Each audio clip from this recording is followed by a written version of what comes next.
सम्पद्वियोगो नाम षोडशोऽध्यायः। हरे कृष्णा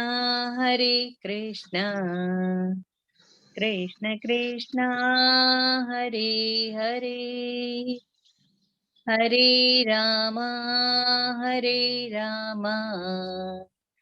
राम राम हरे हरे। हरे कृष्ण। हरे कृष्ण हरे कृष्ण। हरे कृष्ण माता जी, धन्यवाद दीप्ति माता जी। हरे कृष्ण राजेंद्र प्रभु जी, धन्यवाद राजेंद्र प्रभु जी। हरे कृष्ण सभी सीधा प्रभुपाद की जय। माता जी प्रार्थना भी ले ली सभी सब करी। ओम नमो भगवते वासुदेवाय।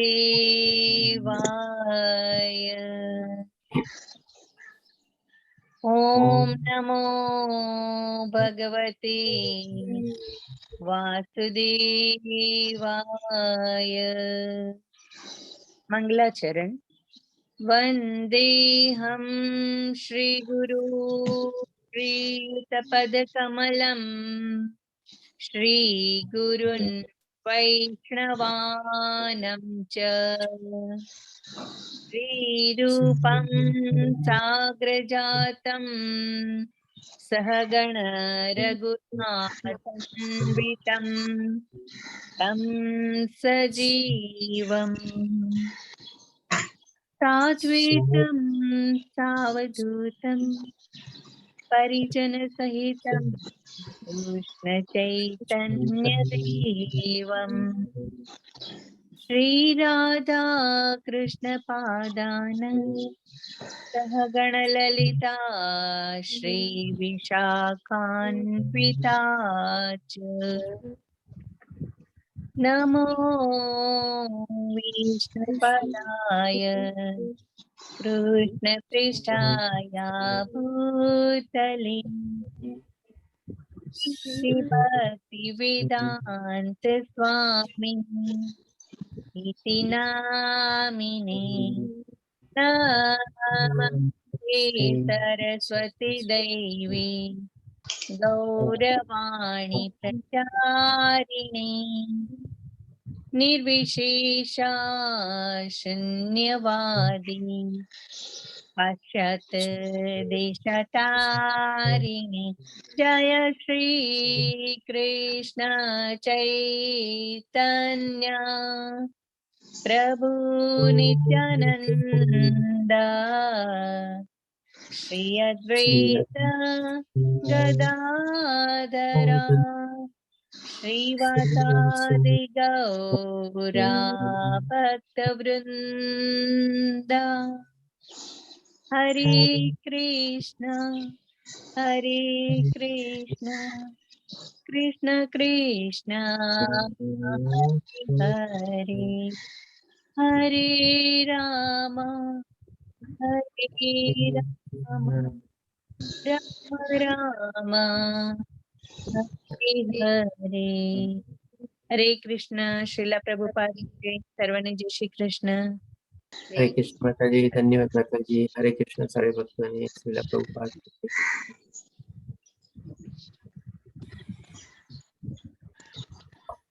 तो आज આપણે શરૂ કરશું શ્રીમદ ભગવદ ગીતાનો 16મો અધ્યાયનો પાર્ટ 2। ગઈકાલે આપણે 1 થી 12 શ્લોક લીધા હતા। આજે આપણે 13 થી 24 શ્લોક લેશું। બધાને મ્યુટ કરી દઈશું, પોતાને મ્યુટ રાખજો। તો 13, 14 અને 15 શ્લોક, 3 શ્લોક ભગવાન શ્રી કૃષ્ણ એક સાથે લે છે અને કહે છે આપણને, આસુરી મનુષ્યો વિચારે છે કે આજે મારી પાસે આટલું બધું ધન છે અને મારી યોજનાઓ દ્વારા હું વળી વધારે ધન મેળવીશ। તો હવે આમાં ખોટું શું છે? આમાં બે પ્રશ્ન ઉભા થાય છે। એક તો ભગવાન શ્રી કૃષ્ણને કહે છે કે આસુરો એટલે કે આ લોકો આસુરી રીતે છે, અને પછી જે પ્રમાણે ધન કે મેળવવાની જે આપણે પ્રક્રિયા છે એ આપણને કહે છે। તો આમાં ખોટું શું કહે છે? કોણ પ્રયત્ન કરશે? આપણે ગઈકાલે જે છેલ્લો શ્લોક હતો, 12મો શ્લોક જે લીધો હતો, એમાં ભગવાન શ્રી કૃષ્ણ આપણને એક રીઝન આપે છે, એ કારણ છે। એક તો અભિમાન વ્યક્ત કરે, અભિમાન વ્યક્ત કરે છે। ઓકે, ચાલો બરાબર। હજી છેલ્લા શબ્દો હતા એ શ્લોકના, આપણે 12મા શ્લોકના,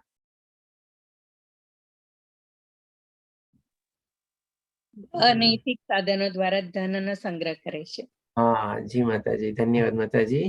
તો આમાં છે ને 3 રીઝન છે, 3 કારણ છે. એટલા માટે ભગવાન શ્રી કૃષ્ણ કહે છે કે ભાઈ અસુરી લોકો લોકોને વર્ણવે છે. એક તો સૌથી પહેલા તો શું, ધન મેળવવાની જે પ્રક્રિયા હતી, જે પ્રોસેસ હતી, અથવા તો જે મેથડથી લોકો કરે છે એ આપણે અનૈતિક પૂર્વક છે, જે આપણે સારી રીતે નથી કમાતા, ખોટી રીતે, અથવા આપણે કહી શકીએ આજના તારીખમાં આપણે ઇલીગલ વે થી એ લોકો ધન કમાતા હોય છે. એક તો એ રીઝન છે.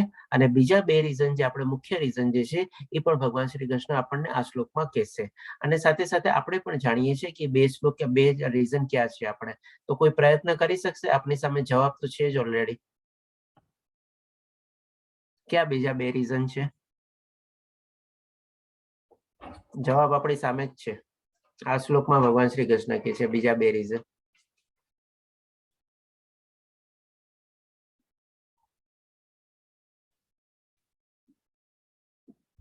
હરે કૃષ્ણ. કોણ પ્રયત્ન કરશે?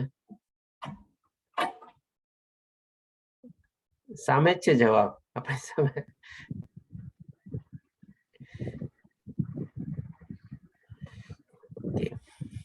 આમાં બીજા 2 રીઝન ભગવાન શ્રી કૃષ્ણ આપણને કહે છે કે એક તો શું, પોતાને કર્તા અને કર્તાના ભાવે પોતાને સ્વામી સમજે છે, અને સાથે સાથે પોતે જ પોતાને ભોગતા બી સમજે છે. આ ભગવાન શ્રી કૃષ્ણ આપણને પહેલા જ કીધેલું છે કે ભોગતા તો હું પોતે જ છું, 5મા અધ્યાયના 29મા શ્લોકમાં. અને જ્યારે પોતે કર્તા અને સ્વામી કેળવી લે છે પોતાની જાતને, એટલે કે એક જાતનું અભિમાન અને ઘમંડ આવી જાય છે. તો હવે જોઈએ ભગવાન શ્રી કૃષ્ણ એ ચીજ આપણને સમજાવે છે. પછી પ્રયોજનના જે પ્લાન્સ છે બધા એ રીતે કહે છે, હાલમાં આટલું અને ભવિષ્યમાં તે વધીને વધારે થઈ જશે. તે મારો શત્રુ છે અને મેં તેને મારી નાખ્યો છે, અને મારા બીજા શત્રુઓ પણ માર્યા જશે. ડેફિનેટલી કોઈ આવા ખોટા કામમાં ચાલતું હોય તેમાં છે ને એને વિઘ્ન બી ઘણી આવે, બધી ઘણી બાધા આવે. અને એમાં શું, એક એક કરીને આપણે વિઘ્ન અથવા બાધાને દૂર કરતા જાય, અને રસ્તામાં જે આવે એને ગમે તેમ સામ દામ દંડ ભેદ કરીને દૂર કરતા જાય. એટલે એ લોકો એમાં પણ છે ને પાછું ઓર પોતાનો પ્રાઉડ અને ઘમંડ ફીલ કરે છે કે ભાઈ જો મારી પાસે આટલા બધા પ્રોબ્લેમ્સ આવ્યા, આટલા બધા વિઘ્નો આવ્યા, આટલા બધા ડિફિકલ્ટી આવ્યા, આટલું ઓલા મારા પાણો નાખ્યો, મેં બધાને હટાવી દીધા, મેં બધાને મારી નાખ્યા, મેં આમ કરી નાખ્યું, તેમ કરી નાખ્યું, અને હજી જે કાંઈ પણ પ્રોબ્લેમ આવશે એ બધાને દૂર કરી દઈશ. એવી ટાઈપનું ઓર ને ઓર સાથે સાથે ઘમંડ અને કેળવતા જાય છે. અને હવે પછી ભગવાન શ્રી કૃષ્ણ એ સમજાવે છે કે હું બધી વસ્તુનો સ્વામી છું, હું ભોગતા છું, હું સિદ્ધ છું, હું શક્તિશાળી છું અને સુખી છું. એટલે કે આ કોણ વિચારે છે? એ અસુર વિચારે છે આવું. એટલે કે એના મનમાં આવી બધી પ્રક્રિયાઓ થઈ જાય છે એ ઘમંડના કારણે. કેવી થઈ જાય છે? તો કે ભાઈ આ તો મેં કર્યું છે, મેં આટલું ધન મેળવ્યું છે, આટલું ધન મારું છે, એના ઉપર સ્વામિત્વ ભાવ કેળવે છે, હું આને ભોગવીશ, આનો ભોગતા હું છું, અને આટલી મેં સક્સેસ હાંસિલ કરી, અને આટલા માટે હું આટલો પાવરફુલ થઈ ગયો, અને એના માટે મને આટલું સુખ અથવા આનંદ મળે છે. એટલે કે આવું ને આવું બધું અસુરોની મનોદ્રષ્ટિ થઈ જાય છે, અથવા વિચારવાની પ્રક્રિયા થઈ જાય છે. એ રીતે ભગવાન શ્રી કૃષ્ણ અહીંયા સમજાવે છે. એટલા માટે આપણે કહી શકીએ કે જે આપણે ધન ભેગું કરેલું હોય એમાં જો આપણે 3 ચીજ આપણે કેળવીએ તો આપણે અસુરી રીતે ધન કેળવેલું છે એ કહેવાય. આપણને કોઈ આપણને સારી ગતિ નથી આપતી, ઉચ્ચ ગતિ કોઈ આપણને નથી આપતી. એક તો શું, અનૈતિક પૂર્વક એટલે ઇલીગલ વેમાં આપણે ખોટી રીતે ધન ભેગું કરેલું હોય, ક્યાંક ને ક્યાંક કોઈક ને કોઈક રસ્તેથી વયું જ જવાનું છે, આપણને ખબર પડવાની બી નથી. અને પછી જો આપણે કરતા ભાવ કેળવીને આપણે સમજી લઈએ કે ભાઈ આ તો હવે મારું પોતાનું થઈ ગયું છે અને હું જ આને ભોગવીશ, એના ઉપરથી હજી ઓર એવી પ્રક્રિયા આપણે બાંધી લઈએ તો આપણું ઓર ઘમંડ વધતો જાય આપણે. અને એ રીતે ભગવાન શ્રી કૃષ્ણ કહે છે આ અસુરી મનુષ્યો આવું બધું વિચારે છે.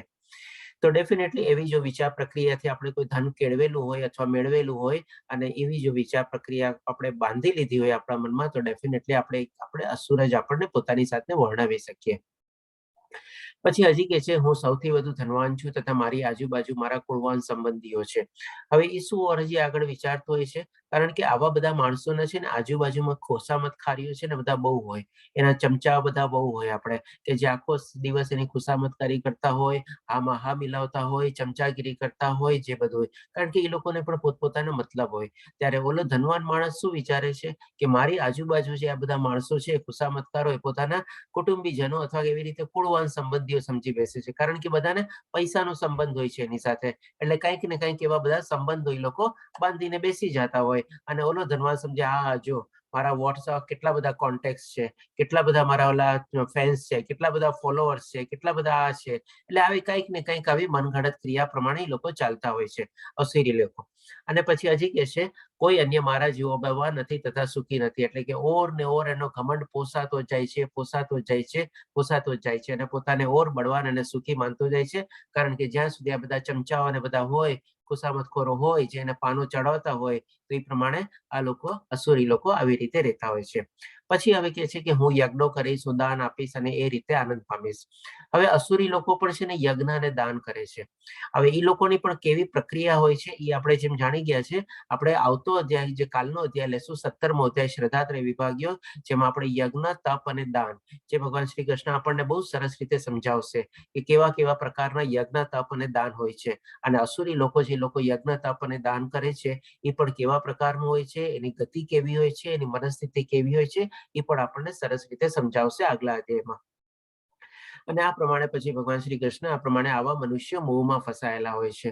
એટલે કે ભગવાન શ્રી કૃષ્ણ આ શ્લોકમાં, 3 શ્લોકમાં આખી જે મનસ્થિતિ હોય છે, અથવા વિચારવાની પ્રક્રિયા હોય છે, કામ કરવાની પ્રક્રિયા હોય છે, લોકો તરફથી બધા એ લોકોને જે ઇનપુટ છે બધું મળે છે, એનાથી કોર એવો ઓર મોટો ફૂલાય છે, એ બધી ચીજ ભગવાન શ્રી કૃષ્ણ આ 3 શ્લોકમાં સરસ રીતે વર્ણવે છે. હવે આ પિક્ચરમાં જે પ્રમાણે દેખાડ્યા છે, એ પ્રાઇમમાં છે બધા સતયુગ, દ્વાપરયુગ, ત્રેતાયુગમાં બી આવા બધા અસુરો હતા. એવું નથી કે એ ટાઈમમાં બી આવા અસુરો નહોતા. અહીં આપણે પેલા હિરણ્યકશ્યપનો ફોટો છે, આપણે પછી આપણે અહીંયા કંસનો છે, પછી આપણે અહીંયા રાવણનો છે. તો આવા બધા અસુરો એ લોકો બધા થઈ ગયા હતા. હિરણ્યકશ્યપે જેણે બધા દેવી દેવતાઓને પોતાના બધા ઓલા પ્રકોપથી ધ્રુજાવી દીધા હતા. બધા એ લોકો દેવી દેવતાઓ બી લોકો ડરતા હતા. એટલો મોટો અસુર હતો આપણે. અને રાવણે પણ શું પ્રયોજન કર્યું હતું કે ભાઈ હું એવી સરસ મોટી એવી સીડી બનાવું કે જે સીધી આપણને ઇન્દ્રના લોક ઉપર પહોંચાડી દે.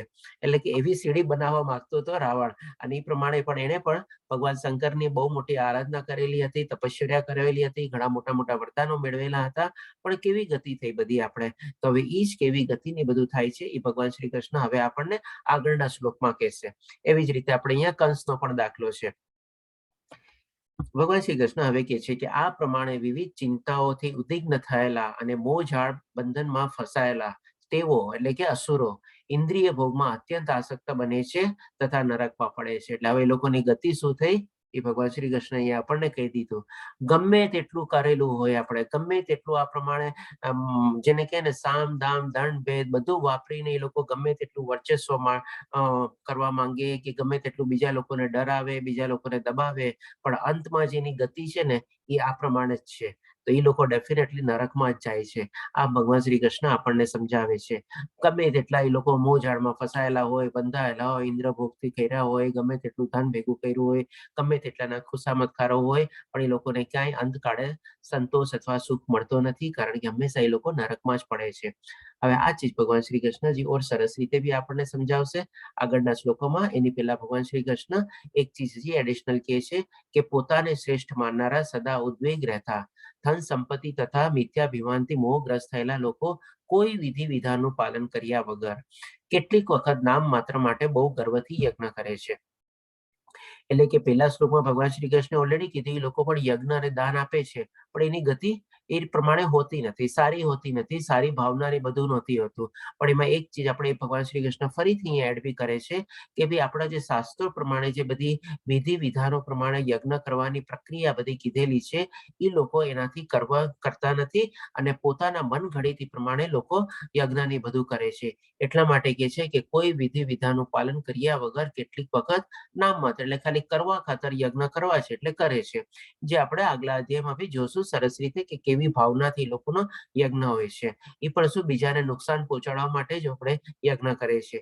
એમાં પણ આપણે ભસ્માસુરની બધાને આપણે દાખલા બી લેશું અને સ્ટોરી બી લેશું. જે લોકો ભગવાન શંકરની આપણે પ્રાર્થના અને આરાધના કરે છે યજ્ઞ કરીને, અને કેવા કેવા વરદાન મળે છે અને કેવી રીતે એનો દુરુપયોગ કરવાની લોકોની ચેષ્ટા હોય છે. એ પણ ભગવાન શ્રી કૃષ્ણ આપણને પછી આગલા અધ્યાયમાં કહેશે પ્રમાણે જોશું આપણે. પછી હવે ભગવાન શ્રી કૃષ્ણ કહે છે મિથ્યા અહંકાર, બળ, ઘમંડ, કામ તથા ક્રોધથી મોહિત થઈને આસુરી મનુષ્ય પોતાના શરીરમાં તથા બીજાઓના શરીરમાં સ્થિત પૂર્ણ પુરુષોત્તમ પરમેશ્વરની ઈચ્છા કરે છે. એટલે કે આ લોકોની હજી બીજી પ્રક્રિયા શું હોય છે કે ભાઈ બીજા લોકોની ઈર્ષા કરવી. જેમ કે માની લો એના આપણે ચમચા બન્યા, ખુશામતખારો બન્યા તો બરાબર છે, પણ જો કોઈ એની અગેન્સ્ટમાં અવાજ ઉપાડ્યો અથવા કોઈ એનું કંઈક આપણે એને સારા માર્ગે બી લાવવાની કોશિશ કરી કે કંઈક કરી એડવાઇસ આપી તો તરત એ લોકો પણ એની ઈર્ષા કરવા માંડે. હવે ઈર્ષા કોની કરે છે? એક તો બી પોતાના હૃદયમાં પણ આત્માનો પરમાત્માનો અંશ છે આત્મા તરીકે, અને બાકી બધા લોકોના બી આપણે સામેવાળાના બી દરેક જીવો છે બધામાં આપણે પરમાત્માનો અંશ છે. એટલા માટે અહીંયા ભગવાન શ્રી કૃષ્ણ કહે છે પોતાના શરીરમાં તથા બીજાઓના શરીરમાં સ્થિત પૂર્ણ પુરુષોત્તમ પરમેશ્વરની ઈર્ષા કરે છે. કારણ કે એ લોકો ઇનડાયરેક્ટલી કોની ઈર્ષા કરે છે? અસુર લોકો, કે ભાઈ સામેવાળા માણસની એ લોકો શરીર રૂપી જોવે છે, પણ અંદરમાં જેની આત્મા રહેલી છે એની જ ઈર્ષા કરે છે ને. એના જ પ્રમાણે એટલે રાગ, દ્વેષ ને બધું ક્રોધ ઉદ્ભવે છે, ઈર્ષા પ્રગટ કરે છે, એને આપણે અનૈતિક આપણે જે વચનો કહેવા જોઈએ એ પ્રમાણે કહે છે, અપમાન કરે છે, કઈ બી કરે છે એ લોકો. અને એવી જ આપણે સરસ મજાનો એક દ્રષ્ટાંત આપણે અહીંયા ફોટોમાં જે પ્રમાણે એક્ઝામ્પલ છે, જ્યારે યુધિષ્ઠિરના આપણે રાજસૂય યજ્ઞ આયોજિત કરેલો હતો અને એના સફળ આયોજન પૂર્વક બધા જે રાજા મહર્ષિઓ બધા લોકોને આમંત્રિત કરવામાં આવેલા હતા, ત્યારે ભગવાન શ્રી કૃષ્ણને પણ ત્યાં આમંત્રિત કરવામાં આવેલા હતા. અને સર્વપ્રથમ એટલે કે પૂર્ણ પુરુષોત્તમ પરમેશ્વર તરીકે એમની પેલી પૂજા કરવામાં આવે છે. હવે એ જયારે પૂજા કરવામાં આવે છે ત્યારે જેમ આપ લોકો ઘણા બધા જાણતા હશે, શિશુપાલ આવીને કેટલા બધા કટુ વચન બોલે છે, અને એ કટુ વચન બોલીને ભગવાન શ્રી કૃષ્ણને કેટલા અપમાનિત કરે છે. એ સભામાં ના બોલવાનું પોતે બોલે છે, અપશબ્દો વાપરે છે, અને આવી રીતે અપમાનિત કરે છે ભગવાન શ્રી કૃષ્ણ. હવે ભગવાન શ્રી કૃષ્ણ પણ શું કંઈક વચન આપેલું હતું કે ભાઈ જ્યાં સુધી એના 100 અપરાધ થશે ત્યાં સુધી હું એને ક્ષમા કરીશ અને પછી હું એનો આપણે વધ કરીશ. તો એવી જ રીતે આ લોકો શું છે, અસુર લોકો જે હોય છે, શિશુપાલ એક જાતનો આપણે કહી શકીએ કે ભાઈ અસુરી વૃત્તિ વાળો જ હતો. કારણ કે હંમેશા ભગવાન શ્રી કૃષ્ણને જ્યાં મળે કોઈ એવો મોકો છોડતા નહીં અને અપમાન કરવાનું ઈ ચૂકતા નહીં. એટલે કે શું કે ભાઈ અપમાન કેવી રીતે કરતા? કારણ કે એનાથી જલન થતા, ઈર્ષ્યા થતી કે કેમ બધા લોકો એને આટલા સરસ રીતે પૂજે છે, એટલે માનપાન આપે છે, એને આવી રીતે સરસ મજાનું સ્થાન ગ્રહણ કરવા કે છે, પ્રથમ પુરુષ તરીકે એને પૂજે છે, બધું થાય છે. એટલે કે ઈર્ષ્યા કરતા, અને એ ઈર્ષ્યાથી પછી એનો એ પ્રમાણે અંત આવે છે. ત્યારે ભગવાન શ્રી કૃષ્ણ પછી પોતાનું સુદર્શન ચક્ર ચલાવી અને જ્યારે એનો વધ કરે છે ત્યારે આવી રીતે લોકો અસુર લોકો પણ શું છે, અંતે એની ગતિ તેમાં શું હોય છે કે ભાઈ નરકમાં જ જાય છે. પણ એવી કોઈક હોય આત્મા કે જ્યારે ભગવાન શ્રી કૃષ્ણના પોતાના હાથે જ્યારે આપણે વધ કરે તો કદાચ એ લોકોને એવી ગતિ, સારી ગતિ મળી બી જઈ શકે. કારણ કે એમાં કંઈક કારણ હોય છે આપણે. તો એ પ્રમાણે ભગવાન શ્રી કૃષ્ણ કહે છે કે આ લોકો આપણે વાસ્તવિક ધર્મની નિંદા કરતા રહીએ છીએ.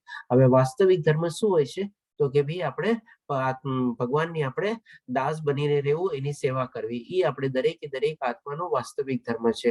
કારણ કે આપણી જે આત્મા છે ભગવાન શ્રી કૃષ્ણથી આપણે જે પરમાત્માનો અંશ તરીકે જે છે એમનાથી વિખૂટી પડેલી છે. અને વિખૂટી પડેલી છે એટલે કે આપણે જે નિત્ય ધર્મ જે આપણે કહી શકીએ, જે આપણો આધ્યાત્મિક ધર્મ જે છે આપણે આત્માનો, એ આપણે 8મા અધ્યાયમાં બી જોયું હતું કે જ્યારે ભગવાન શ્રી કૃષ્ણ અર્જુનના 8 પ્રશ્નમાં સમજાવે છે કે ભાઈ આપણે વાસ્તવિક ધર્મ એટલે કે ભગવાન શ્રી કૃષ્ણની સેવા કરવી, એમની પૂજા કરવી, અને ફરીથી પાછી આ વિકૃતિ પડેલી આત્માને એના આપણે સાચા સ્થાને પહોંચાડવી આપણે. તો આપણો આત્માનો વાસ્તવિક ધર્મ છે, અને એની લોકો નિંદા કરતા હોય છે કે ના ભાઈ આમ નથી, એમ નથી, એવી રીતે. પછી હવે 19મા શ્લોકમાં ભગવાન શ્રી કૃષ્ણ કહે છે જે લોકો ઈર્ષ્યાળુ તથા ક્રૂર છે અને નરાધમ છે તેમને હું વિભિન્ન આસુરી યોનિઓમાં મૂકીને નિરંતર ભવસાગરમાં નાખ્યા કરું છું.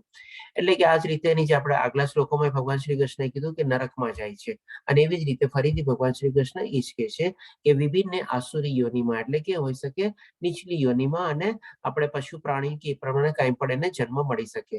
અને એવી રીતે નિરંતર ભવસાગરમાં નાખ્યા કરે છે. એટલે કે ભવસાગરમાં નાખ્યા કરવાનો મતલબ એટલે કે આ ફરીથી આ મૃત્યુલોકમાં કોઈ ને કોઈ નીચલી યોનિમાં જન્મ પામે છે, અને એ રીતે જન્મ મૃત્યુ જરા વ્યાધિના ચક્કરમાં કન્ટિન્યુઅસલી ફસાયેલા જ રહે છે, અને એ લોકો ક્યારેય ભગવાન શ્રી કૃષ્ણ તરફ પહોંચતા નથી. એ પણ ભગવાન શ્રી કૃષ્ણ પછી આપણને આગલા શ્લોકમાં સમજાવશે.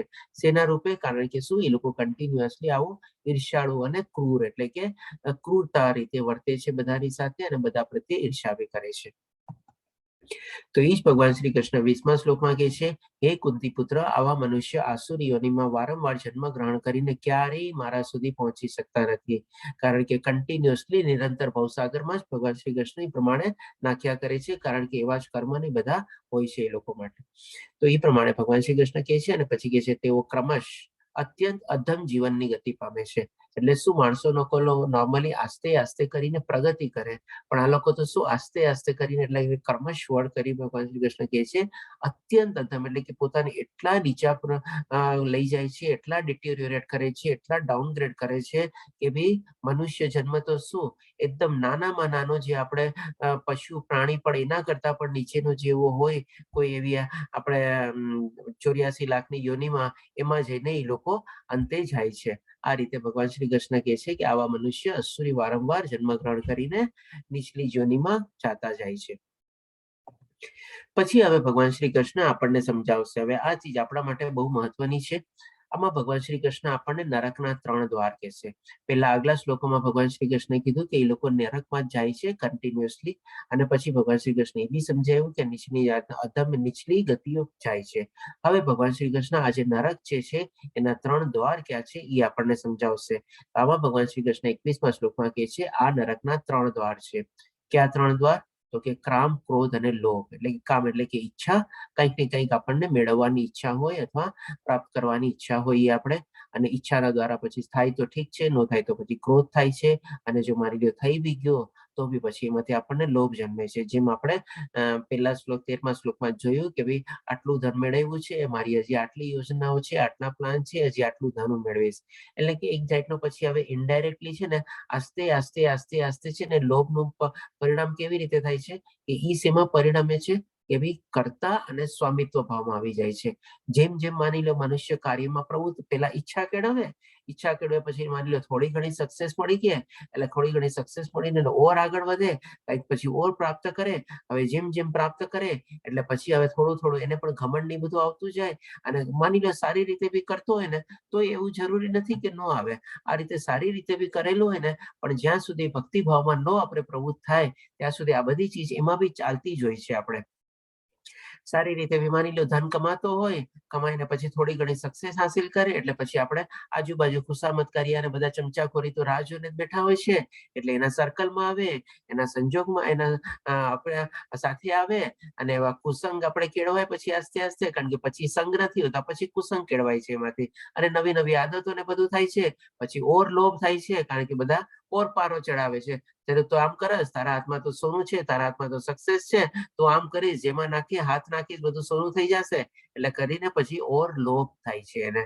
હવે જ્યારે આ લોભ થવાનું શરૂઆત થાય છે ત્યારે પછી આપણો કર્તા ભાવ અને સ્વામિત્વ ભાવ બી આવી જાય છે કે ભાઈ આ તો બધું મેં કર્યું છે, મેં હાસિલ કર્યું છે, આ મારું છે, અને પછી ફળ સ્વરૂપે શું હવે હું આને ભોગતા. એટલે કે આસ્તે આસ્તે બી છે ને એ આપણે અસુરીમાં કન્વર્ટ થતા જાય છે.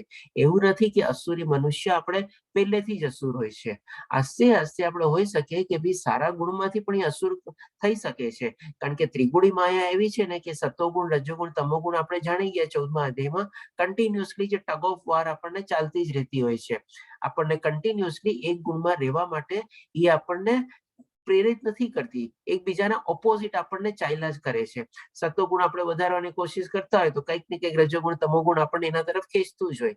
તો આ રીતે પણ જે છે ભગવાન શ્રી કૃષ્ણ આપણને કહે છે કે આ જો 3 નરકના દ્વાર જો આપણે બંધ કરી દઈએ તો આપણે થઈ શકે સારી રીતે. એટલા માટે ભગવાન શ્રી કૃષ્ણ કહે છે દરેક શાણા મનુષ્ય તેમનો ત્યાગ કરવો જોઈએ, કારણ કે તેમનાથી આત્માનું પતન થાય છે. એટલે કે ભગવાન શ્રી કૃષ્ણ આખી પ્રોસેસ અહીંયા આપણને ઇનડાયરેક્ટલી સમજાવી દે છે કે કેવી રીતે કામ, ક્રોધ અને લોભ આપણી આત્માનું પતન નોતરે છે, અથવા તો આપણને અધોગતિ તરફ લઈ જાય છે, અથવા તો દુર્ગતિ તરફ લઈ જાય છે. અને જો આનાથી બચવું હોય આપણે તો આ 3 ચીજનો આપણે ત્યાગ કરવો જોઈએ. આપણે કે જે કાંઈ પણ કામ કરતા હોઈએ આપણે કૃષ્ણ ભાવના યુક્ત કરવાનું, આપણે એના થકી જ કામ કરીએ છીએ, એમના માટે જ કામ કરીએ છીએ એવા ભાવથી કામ કરવાનું. જે કાંઈ પણ સફળતા મળે એ પણ આપણે ભગવાન શ્રી કૃષ્ણને અર્પિત કરવાની, અને સફળતા ઓછી મળે, મોડી મળે, ન મળે તો પણ આપણે શું પ્રેમપૂર્વક જે કાંઈ પણ મળ્યું હોય એને સ્વીકારવાનું, એટલે એ ફળદેવી આપણે ભગવાનને આપણે અર્પિત કરી દેવાનું. તો જો આવી રીતે કરતા હોઈએ તો પછી જે આપણો લોભ એ બધું આપણને બચી જઈએ આપણે, એટલે કે આ બધી પ્રક્રિયાથી આપણે બચી જઈએ. આ રીતે ભગવાન શ્રી કૃષ્ણ કહે છે આપણને. હવે આને બીજી રીતે બી સમજી લઈએ કે ભાઈ માની લો જે પ્રમાણે ભગવાન શ્રી કૃષ્ણે કીધું છે કે ભાઈ આ નરકના 3 દ્વાર છે, તો જેમ આપણે રાતના સૂતી વખતે શું કરીએ, આપણા ઘરનો દરવાજો ને બધું સરસ રીતે લોક કરી દઈએ, ડબલ લોક કરી દઈએ, સ્ટોપર મારી દઈએ, બધું કરી દઈએ. તો એવી જ રીતે માની લો આપણે ભૌતિક દુનિયામાં જયારે અહીંયા આવી ગયા છે તો આપણા જે 3 દ્વાર આપણને ખબર પડી ગયા છે, જો આપણે એટલીસ્ટ નરકના પણ જો આ 3 દ્વાર આપણા બંધ કરી દઈએ તો કમસે કમ ભલે આપણી આ જન્મમાં મુક્તિ અથવા મોક્ષ ન મળે પણ ઉચ્ચતર લોક તરફ આસ્તે આસ્તે આસ્તે આપણી પ્રગતિ તો થાય, કારણ કે ભક્તિનું બીજ તો એકવાર વવાઈ ગયું પછી નાશ પામવાનું નથી, એની પ્રગતિ થવાની છે. તો આ મનુષ્ય જન્મ આપણે સારી રીતે આપણે વાપરીએ અને એ 3 દ્વાર છે એમાં પણ આપણે શું જે પ્રમાણે રાતના આપણે આપણું મેઇન ગેટ ને બધું લોક કરીએ છીએ એમાં આપણે તાળું મારીએ, ચાવી મારીએ અને ચાવી બી એવી જગ્યાએ ફેંકી દઈએ કે પછી ક્યારે મળે જ નહીં, તો આપણા પણ જે નરકના જે 3 દ્વાર છે એ હંમેશ માટે બંધ થઈ જાય. અને જો આવી રીતે બંધ કરી દઈએ તો આપણે સુરક્ષિત થઈ જઈએ અને સુરક્ષિત થઈને પછી આપણે આસ્તે આસ્તે આપણે કરવાનું શું, તો પછી ભગવાનની ભક્તિ માટે આપણે ઇન્વોલ્વ થવાનું, સારા કર્મ કરવાના, નિષ્કામ કર્મ કરવાના અને એવી રીતે જો આપણે આગળ ને આગળ આપણી ગતિ કરીએ તો કદાચ હોઈ શકે આપણને ઉચ્ચતર લોક મળે અને ઓર સારા આપણા કર્મ હોય, પાપ કર્મ બધા નષ્ટ થઈ ગયા હોય તો કદાચ મુક્તિ અને મોક્ષ બી આપણને મળવાના ચાન્સીસ છે. પણ પેલી કન્ડિશન શું, તો કે ભાઈ આ 3 દ્વાર છે એને આપણે સરસ રીતે ડબલ લોક, ટ્રિપલ લોક જેટલા પણ લોક હોય બધા લોક કરી દેવાના છે અને ચાવી હંમેશા માટે ફેંકી દેવાની છે આપણે, કે જેથી કરીને દરવાજા પાછા ક્યારેય ખુલે નહીં આપણે, નહીં તો ત્રિગુણી માયા તો આપણને ખેંચ જ રાખવાની છે. તો હવે આવી રીતે જો આપણે પોતાનું સંરક્ષણ કરી લઈએ, પોતાને પ્રોટેક્ટ કરી લઈએ, પોતાનો બચાવ કરી લઈએ તો એના માટે ભગવાન શ્રી કૃષ્ણ હવે આપણને 22મા શ્લોકમાં કહે છે કે હે કુંતી પુત્ર, જે મનુષ્ય નરકના 3 દ્વારોથી બચી ગયેલો છે, જો આપણે સંરક્ષણ કરી લીધું હોય, પ્રોટેક્શન કરી લીધું હોય, રાતના જેમ સૂતી વખતે બધા દરવાજા બંધ કરી દીધા છે, એવી જ રીતે આપણી લાઈફમાં બી આવા બધા દરવાજા આપણે બંધ કરી દીધેલા હોય તો આપણે એનાથી બચી જઈએ. પછી શું કહે છે, તે આત્મ સાક્ષાત્કાર માટે કલ્યાણકારી કાર્ય કરે છે અને પછી ક્રમશ પરમ ગતિ પામે છે, એટલે કે મોક્ષ અથવા મુક્તિ આપણને મળે છે. અહીંયા પણ ભગવાન શ્રી કૃષ્ણ ક્રમશ વાળો વાપરે છે, એટલે કે પેલા બધા અસુર લોકો માટે ક્રમશ શું આસ્તે આસ્તે કરીને એ લોકો નીચલી યોનિમાં જાય છે, ત્યારે આપણે અહીંયા જો 3 દ્વાર બંધ કરી દીધા હોય તો આપણે આસ્તે આસ્તે કરીને આપણે ઉછલી આપણે ગતિ પ્રાપ્ત કરીએ છીએ, ઉચ્ચતર લોકમાં જઈએ અથવા તો મુક્તિ અથવા મોક્ષ માટે આપણે કાબિલ થઈ જઈએ અથવા આપણે એની લાયકાત કેળવી લઈએ અને એ રીતે જયારે આપણે લાયકાત અને કાબિલ થઈ જઈએ ત્યારે આપણે પરમ ગતિ પામી શકીએ છીએ. આ રીતે 22મા શ્લોકમાં ભગવાન શ્રી કૃષ્ણ આપણને સમજાવે છે. હવે પછી 23મા શ્લોકમાં ભગવાન શ્રી કૃષ્ણ કહે છે કે જેનાથી આપણે આ શ્લોક દ્વારા પછી અર્જુનના પ્રશ્ન ઉભા થાય છે કે ભાઈ ચાલો પેલા શ્લોક જોઈ લઈએ આપણે કે જે મનુષ્ય શાસ્ત્રોના આદેશોની અવહેલના કરે છે અને પોતાની ધૂનમાં આવે તેમ મનસ્વી વર્તન કરે છે તે નથી સિદ્ધિ પામતો, નથી સુખ પામતો કે નથી પરમ ગતિ પામતો. એટલે કે હવે ભગવાન શ્રી કૃષ્ણ આપણને કહે છે જ્યારે આપણને અસુર લોકો કેવું વિચારતા હતા એના માટે પણ કહે છે કે શાસ્ત્રના વિધિ વિધાનોનું પાલન કરતા નથી અને પોતાના મનસ્થિતિ પ્રમાણે ચાલે છે. તો એ જ રીતે આપણને બીજું પણ અહીંયા ભગવાન શ્રી કૃષ્ણ સમજાવે છે કે જે મનુષ્ય આમાં અસુરવડ નથી વાપરતા પણ જે શાસ્ત્રોની બધાનું આપણે વિધિ વિધાનોનું બધાનું બી પાલન આપણે કરવું જોઈએ તો જ આપણે શું છે સતોગુણમાં આપણે ટકેલા રહીએ, નહીં તો પછી બાકી બધા ગુણો તરફ આપણે આકર્ષાઈએ. એટલે કે આપણે એઝ અ જો સતોગુણમાં રહેવા માટે પ્રયત્ન કરવું હોય તો આપણે પણ આદેશોની બધાની જે અવહેલના આપણે શું છે ન કરવી જોઈએ અને જે પ્રમાણે આપણા શાસ્ત્રોમાં બધું વર્ણવેલું છે એ પ્રમાણે આપણે વર્તન કરવું જોઈએ, એ પ્રમાણે આપણે આચરણ કરવું જોઈએ અને એ પ્રમાણે આપણે જે કંઈ પણ કરતા હોઈએ એ પ્રમાણે આપણે ભગવાન શ્રી કૃષ્ણને આપણે અર્પિત કરતું રહેવું જોઈએ. તો એ રીતે ભગવાન શ્રી કૃષ્ણ સમજાવે છે કે જે શાસ્ત્રોના આદેશોની અવહેલના કરે છે અને પોતાની ધૂનમાં આવે તેમ મનસ્વી વર્તન કરે છે તે નથી સિદ્ધિ પામતો, નથી સુખ પામતો કે નથી પરમ ગતિ પામતો. એટલે હવે અર્જુનનો પ્રશ્ન થશે આનાથી કે ભાઈ જે લોકો માની લો શાસ્ત્રોની અવહેલના કરતા હોય તો એની કેવી ગતિ થાય છે, તમે કીધું કે પરમ ગતિ નથી પામતો તો પછી કેવી ગતિ થાય છે. તો એના ફળ સ્વરૂપે પછી ભગવાન શ્રી કૃષ્ણ આપણને 17મા અધ્યાયમાં શ્રદ્ધાત્રય વિભાગ યોગમાં આપણને સરસ રીતે સમજાવશે કે કેવી રીતે આપણે શ્રદ્ધા કેળવી શકીએ, કેવી રીતે આપણે શાસ્ત્રોના વિધિ વિધાનોનું પાલન કરી શકીએ, કેવી રીતે આપણે ભગવાનની ભક્તિ જે સાધના ભક્તિને બધું કરવાનું છે એમાં આપણે પ્રવૃત્ત થઈ શકીએ, એ બધી ચીજ પણ ભગવાન શ્રી કૃષ્ણ આપણને પછી સમજાવશે. તો આપણે અહીંયા ખાલી શ્લોકને એ પ્રમાણે સમજી લઈએ કે આપણે પણ શાસ્ત્રોનું અને વિધિ વિધાનોનું બધાનું પાલન કરવું જોઈએ આપણે. હવે પછી છેલ્લા શ્લોકમાં ભગવાન શ્રી કૃષ્ણ કહે છે તેથી એટલે કે સો ધેરફોર હેન્સ મનુષ્યોએ શાસ્ત્રોના નિયમો પરથી સમજવું જોઈએ કે શું કર્તવ્ય છે અને શું કર્તવ્ય નથી. હવે તમે જોશો કે ભાઈ જ્યારે સૌથી પહેલા જ ભગવાન શ્રી કૃષ્ણ જ્યારે અસુરી ગુણો વર્ણવે છે આ અધ્યાયમાં જ પહેલા, બીજા અને ત્રીજા શ્લોકમાં ભગવાન શ્રી કૃષ્ણ 26 ગુણો વર્ણવે છે, દૈવી ગુણો, કે જે આપણને ભગવાન શ્રી કૃષ્ણ કહે છે દેવતુલ્ય છે, એટલે કે દેવોની કેટેગરીમાં આપણને મૂકી દે છે જો એ પ્રમાણે આપણે બધા ગુણ કેળવીએ અને સતોગુણમાં આપણે જીવીએ તો. પણ જ્યારે ચોથા શ્લોકમાં ભગવાન શ્રી કૃષ્ણ અસુરી લોકો માટે વર્ણવવાનું શરૂ કરે છે ત્યારે પહેલા શ્લોકમાં જ આપણે ભગવાન શ્રી કૃષ્ણ કહે છે, એટલે કે ચોથા શ્લોકમાં કહે છે કે આ લોકોને ખબર નથી હોતી કે પોતે શું કરવું જોઈએ કે શું ન કરવું જોઈએ. એટલે કે શું કેટલી સરસ રીતે ભગવાન શ્રી કૃષ્ણ આખું સ્ટાર્ટ કર્યું, સરસ રીતે આખી વચ્ચેના શ્લોકમાં 20 શ્લોક સુધી બધું સંપૂર્ણ રીતે આપણને સમજાવ્યું, કેવી એની મનસ્થિતિ હોય છે, કેવી વિચાર પ્રક્રિયા હોય છે, કેવી કાર્ય કરવાની પ્રણાલી હોય છે, કેવી એની ગતિ થાય છે, કેવી રીતે લોકો બીજા સાથે વર્તે છે, કેવી રીતે લોકો ઈર્ષા કરે છે, નિંદા કરે છે, ક્રૂરતા દેખાડે છે, એ બધું ચીજ વર્ણવ્યા પછી હવે પાછું ભગવાન શ્રી કૃષ્ણ લાસ્ટ શ્લોકમાં સમરાઇઝ કરીને કહે છે કે હવે પછી જે મનુષ્યો શાસ્ત્રના નિયમ પરથી સમજતા નથી કે શું કરવું જોઈએ કે શું કર્તવ્ય નથી, એટલે કે પોતે શાસ્ત્રોના જો નિયમો ન પાડતા હોય તો એ લોકોને સમજાતું નથી. એટલે કે માની લો હવે ચોથા શ્લોકની સાથે આને જો આપણે કનેક્ટ કરીએ કે દેટ મીન્સ જો અસુરો લોકો એ પ્રમાણે પણ જો શાસ્ત્રોનો નિયમ અને બધું કરે તો એ લોકોને પણ ખબર પડી જાય કે ભાઈ શું કરવું જોઈએ અને શું ન કરવું જોઈએ. આજે એ લોકો શું છે બધાની અવહેલના કરતા હોય છે, એની અવગણના કરતા હોય છે, પોતાના પ્રમાણે ચાલતા હોય છે, એટલે લોકોને એવું કાંઈ જ્ઞાન બી મળતું નથી કે ભાઈ મારું કર્તવ્ય શું છે અથવા તો મારે શું કરવું જોઈએ, શું બંધ કરવું જોઈએ, શું કરું છું એને ઓર આગળ વધારવું જોઈએ, શું કરું છું એને મારે આસ્તે આસ્તે આસ્તે ઓછું કરવું જોઈએ અથવા બંધ કરવું જોઈએ. આ બધી કોઈ ચીજનું કાંઈ જ્ઞાન એ લોકોને મળતું નથી, એટલે એ લોકો કન્ટિન્યુઅસલી આવી અસુરી વૃત્તિમાં ને એમાં જ પ્રવૃત્ત થતા રહીએ છીએ, એમાં ને એમાં જ આપણે કહીએ ને દલદલમાં આપણે ફસાઈ જાય છે અને ઊંડા ઉતરતા જાય છે. તો આ પ્રમાણે પછી કે છે આવા નિયમો અને નિયંત્રણો જાણીને મનુષ્યોએ એવી રીતે કર્મ કરવું જોઈએ કે જેથી ક્રમે ક્રમે ઉન્નતિ પામી શકે. તો ડેફિનેટલી આપણા બધા શાસ્ત્રોની બધામાં આ બધી આપણે પ્રક્રિયાને બધું વર્ણવેલું છે.